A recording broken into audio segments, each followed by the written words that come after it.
অনেকদিন পরে বাড়িতে আবার শঙ্কর মাছ নিয়ে এসছে, আর এই মাছটা না বাবা খেতে ভালোবাসে বলে এই মাছটা পেলে মোটামুটি নিয়ে আসে। বাজার থেকে মাছটা পিস করে নিয়ে এসেছিল, তারপরে ধুয়ে পরিষ্কার করে নিলাম।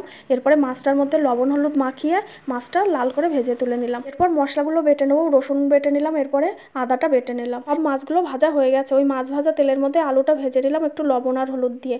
আর এই মাছটা কিন্তু শুধুও রান্না করা যায়, আবার একটু আলু দিলে বেশ ভালোই লাগে, খারাপ লাগে না। এদিকে কাঁচা পাকা লঙ্কা বেটে নিলাম, ওটা ভাজা হয়ে গেছে তুলে নিলাম। এরপরে ফোড়ন দিয়ে দিলাম, তারপর পেঁয়াজ কুচিটা দিয়ে দিলাম, এরপরে রসুন বাটা দিয়ে দিলাম, একটু ভাজা হয়ে গেলে আদা বাটা, এরপরে দিয়ে দিলাম কাঁচা পাকা লঙ্কা বাটা, টমেটো দিয়ে একটু লবণ দিয়ে দিলাম। এবার টমেটোটা একটু মজে আসলে এরপরে গুঁড়ো মশলা দিয়ে দেবো, জিরে ধনে শুকনো লঙ্কার গুঁড়ো, পরিমাণ মতন লবণ হলুদ আর গোলমরিচ গুঁড়ো একসঙ্গে দিয়ে প্লেটটা ধুয়ে একটু জল দিয়ে মশলাটা ভালো করে কষিয়ে নিলাম।